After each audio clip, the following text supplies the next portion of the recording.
Hello there and welcome. This is a new deep dive from AI Unraveled, That's right. the podcast created and produced by the incredible Etta Newman, senior engineer and, yes, a passionate soccer dad from Canada. Great stuff he puts together. Absolutely. And hey, if you're finding value in these deep dives, please do remember to like and subscribe. It really helps us bring more insightful content your way. It makes a difference. Okay, so today we're diving in, cutting through the noise, really. We want to bring you the most important nuggets of knowledge. And some surprising facts, too, I bet. Exactly, about where AI is heading, like right now. We're looking at recent developments using sources like the AI Innovations Daily Chronicle for June 27th, 2025. A lot happening on that day. You bet. So whether you're just catching up, maybe prepping for a meeting, or you're just really curious, our goal is simple. A shortcut. A shortcut to being genuinely well-informed, but, without feeling totally overwhelmed. You'll get a good grasp of the latest breakthroughs, the practical stuff emerging. And maybe some of the bumps in the road, too. The challenges. For sure. Okay, let's kick things off. Two big forces really shaking things up right now. The intense talent wars. Oh, yeah. And this relentless drive to get powerful AI everywhere, even onto our smallest devices. Right. And that first point, the talent wars. I mean, a really striking example is Meta's aggressive move. They poached 4 key OpenAI researchers. 4? Wow. For their new superintelligence unit, right? Exactly. We're talking Lucas Bayer, Alexander Kolesnikov, Zhao Wazai. These are the folks who actually set up OpenAI's Zurich operations. So a whole team, basically. Pretty much. And they also snagged Trapit Bansal. He was foundational to OpenAI's O1 reasoning model. Okay, the O1 model. Remind us what that is. Think of it like a key part of how OpenAI trains its models to actually think and draw logical conclusions, not just spit back facts it learned. Got it. That's definitely a bold play by Meta. Especially because, didn't Sam Altman just last week say OpenAI's best people weren't taking offers? He did. And he denied those kind of wild $100 billion bonus rumors, too. Right. So these hires, they seem to fly right in the face of that narrative. They really do. I mean, despite Altman's public statements, these researchers are moving to Meta. It just signals Meta's serious about this. They're willing to spend, willing to invest. Especially after that huge $15 billion scale AI investment, right? And bringing their CEO over. Exactly. Alexander Wang heading up this new division. It really shows Meta's superintelligence team is, taking shape fast. Lots of top talent pouring in. Makes you wonder what their first release will look like. Definitely one to watch. So, okay, that's the battle for the human brains, the superintelligence race. But then there's this parallel push, right? Making AI more accessible. Democratizing it, yeah. And Google's new Gemma 3N models seem like a perfect example there. Absolutely. If we zoom out a bit, Gemma 3N, it comes in these smaller 2 billion and 4 billion parameter versions. It's all about bringing powerful multimodal capability. Multimodal meaning images, audio, text, all that. Exactly. Processing and understanding all sorts of information and bringing that directly to your mobile phone or other, everyday edge devices. And it's efficient, you mentioned. Incredibly efficient. It can run on hardware with as little as 2 GB of RAM. 2 gigs, that's tiny. It is. So imagine this. Built-in vision capabilities on your Pixel phone, analyzing video at 60 frames per second, real-time object recognition, understanding the scene around you. Wow. Plus, it handles audio features across 35 languages, and speech-to-text as well. That level of efficiency right on the device, that's really something. But usually there's a trade-off, right? Efficiency versus raw power. How does Gemma 3N actually perform? That's a fair question. The larger E4B version of Gemma 3N, it's actually making some serious waves. It's the first model under 10 billion parameters to break the 1300 score mark on the El Marina benchmark. Okay, El Marina, that's like a standardized test for these big models. Exactly, a competitive benchmark. Yeah. So what this means is AI isn't just shrinking. It's powerful despite shrinking. We're shifting from needing the cloud for everything to having truly personal, always-on intelligence. So your phone isn't just running apps, it's understanding your world Right. in real time. All within its own power. Yeah. That's the quiet revolution that's happening here. Limitless potential for intelligent stuff right on your device. Man, the pace of all this, talent moving, new models popping up, it really hammers home how vital it is to stay ahead in AI. No kidding. And, if you are looking to boost your career, maybe get certified in AI, Etienne Newman has some amazing resources. Oh, yeah, his prep books. Exactly. Titles like Azure AI Engineer Associate, Google Cloud Generative AI Leader Certification, AWS Certified AI Practitioner Study Guide, Azure AI Fundamentals, Google Machine Learning Certification. Phew. Covers the big one. Totally. They're all available over at djamget.com. And, of course, we'll put the direct links right in our show notes for you. Makes it easy. Definitely worth checking out if you're serious about leveling up.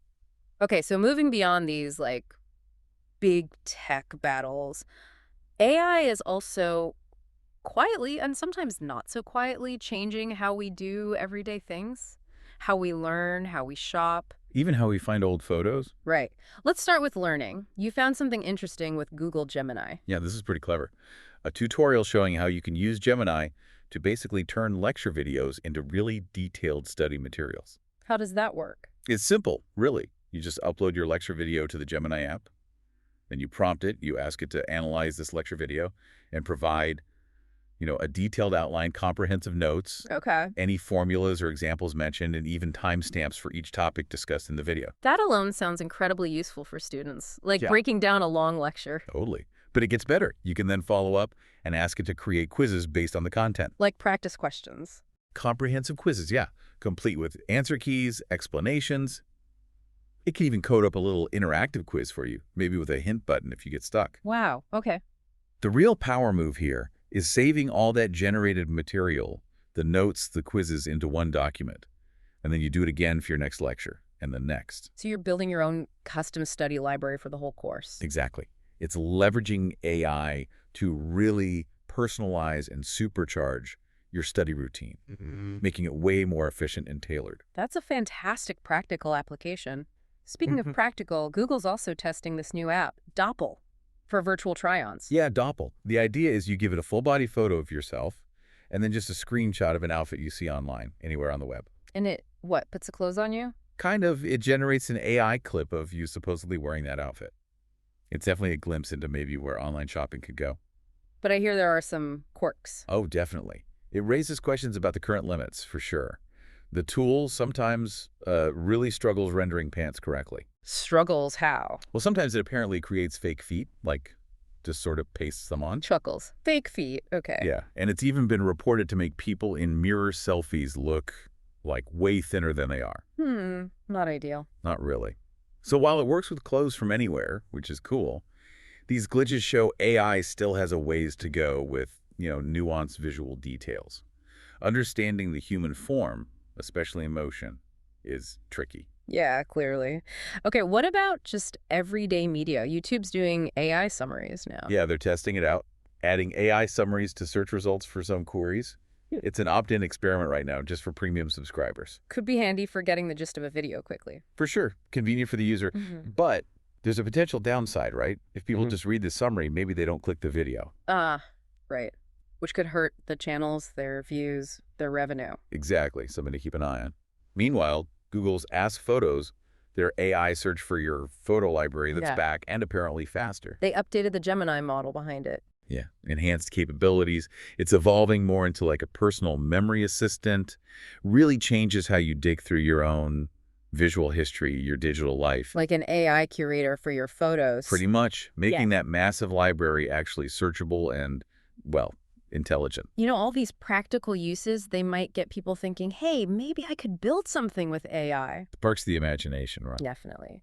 And if that's you, if you're interested in actually building stuff with AI, you absolutely have to check out Etienne Newman's other resource, the AI Unraveled Builders Toolkit. Ah, yes, the toolkit. It's great. It includes a whole series of AI tutorials, PDFs, audio, video formats, whatever works for you. Plus, AI and machine learning certification guides. It's all designed to help you just start building your own AI projects. Big hands-on. Exactly. The links, again, are right there in the show notes. Super valuable if you want to move from just learning about AI to actually doing AI. Good stuff. Okay, so let's shift perspective a bit. Think about the bigger picture. AI in the enterprise, at work. And also maybe getting a reality check on some of the hype, the social impact narratives. Right. And on the enterprise front, a pretty big data point came from Salesforce. Their CEO, Marc, revealed that generative AI is now handling up to 50%. 50%, half. Yeah, half of all their internal workflows, everything from sales operations to service ops. Wow, that's That's not trivial. Not at all. It's a really clear indicator of how a major enterprise software player is actively redefining workforce productivity. It shows AI's impact on white-collar roles isn't just theoretical anymore. It's deployed. It's happening now. Exactly. Inside a huge company. And if that's not transformative enough for you, how about an AI-powered startup studio aiming to launch, get this, 100,000 companies a year? Whistles, 100,000 a year. How? Well, they plan to use AI agents to basically ideate business ideas, validate them, and then deploy them as digital businesses. Whoa. Okay, connecting that to the bigger picture. That could be a seismic shift in entrepreneurship, couldn't it? How so? Well, you're moving away from the traditional model of, a founder having an idea and building it slowly. This is more like AI-powered company factories. Company factories. It fundamentally changes the barriers to entry, the scale of creation. Mm-hmm. Maybe it even democratizes starting a business in a totally new way.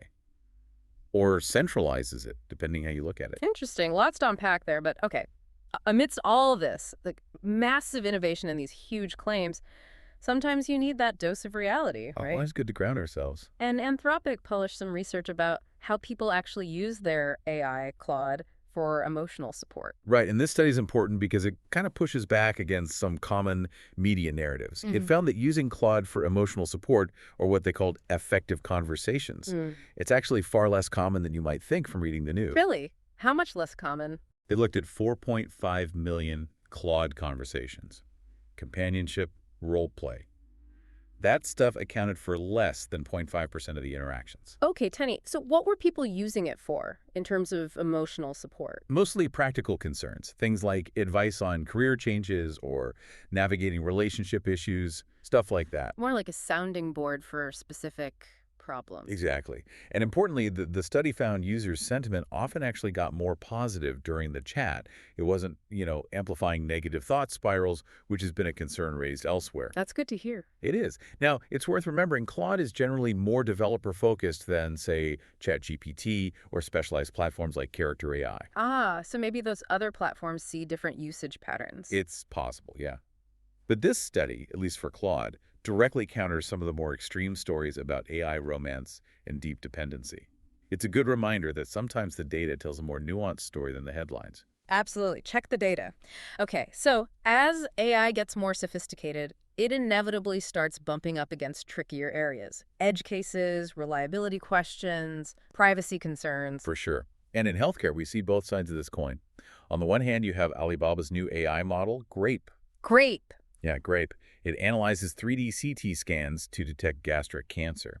And a paper in Nature Medicine reported that Grape significantly outperformed human radiologists in identifying the disease in studies. Outperformed radiologists. Wow. Yeah, potentially spotting it much earlier, too. That's huge potential for saving lives. A massive AI breakthrough. Incredible potential. But then there's the flip side. Right. Then you see, for example, a Greek study that found even the best state-of-the-art AI models can get tripped up by simple things like slang or typos in medical exam questions. Slang and typos, like stuff humans handle easily. Exactly. And this highlights a really crucial point. If AI struggles with these imperfections, it undermines its reliability, especially in high-stakes areas like exams or even diagnostics. So the training data needs to reflect the real world, warts and all. Precisely. Medical AI must be trained on the messy reality of how language is actually used if it's ever going to be a truly safe and dependable tool in hospitals or classrooms.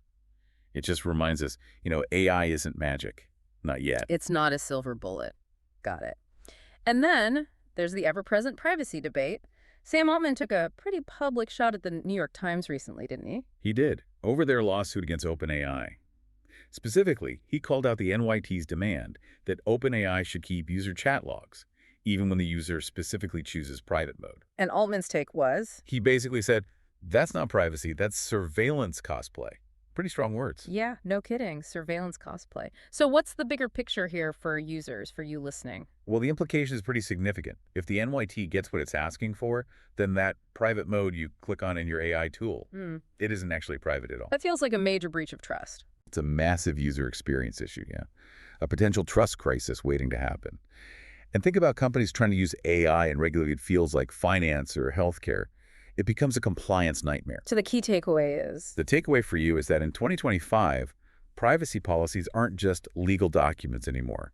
They are core product features. Companies like OpenAI are making a bet. A bet on what?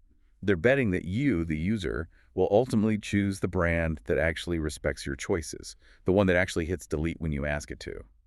It's about earning and keeping that trust. Privacy as a feature, not just a policy. Makes sense. Okay, before we wrap this deep dive for the 27th, just a quick lightning round of other notable things. Sure. We saw Black Forest Labs release FLUX.1 Context. Looks like a new step in AI image editing. DeepSeek's R2 model apparently hit some snags due to NVIDIA chip shortages. The hardware bottlenecks continue. Yep. OpenAI also released deep research via their API and web search in their O304 mini models. Hagen introduced Hagen Agent for easier video creation. More AI tools popping up, always. Meta won a fair use ruling in an AI training data case, which is significant legally. And Suno, the music AI company, acquired WavTool, another music creation platform. Expanding their toolkit? Wow, okay. It really was a packed day in AI. Never a dull moment. So let's try to pull this all together. What does it all mean? Today, we've really journeyed through a ton of AI innovation. From talent wars to tiny devices. Right. Fierce competition, incredible advancements making AI personal. We looked at how it's changing learning, shopping, even how businesses operate. Transforming workflows, yeah. But we also hit those critical questions, didn't we? About reliability, about the real social impact versus the hype, and that constant privacy debate. Definitely. And zooming out, I think the big picture is clear. AI is charging ahead on so many fronts, but it's also really grappling with these complex, nuanced human elements. Like language quirks, or what privacy actually means to people. Exactly. And that raises, I think, an important question for you, for everyone listening. As AI gets woven more deeply into our lives, how do we strike that balance? The balance Between the incredible promise, the amazing capabilities AI offers, and the absolute imperative for ethical use, for transparency, and, crucially, for respecting our personal boundaries. That's the big question, isn't it? Finding that balance. Well, we hope this deep dive has given you a clearer, maybe more informed perspective on where AI is right now, right at the cutting edge. Hope it was useful. And remember, if you're feeling inspired to build your own AI skills, maybe get certified. Etienne Newman's AI Cert Prep books and that AI Unraveled Builder's Toolkit are really fantastic resources. Highly recommend them. You can find all the links you need over at dgemgate.com. And like we said, they're right there in our show notes. Easy to find. Check them out. Well, thank you so much for joining us for this deep dive. Stay curious, keep learning. And we'll catch you on the next one.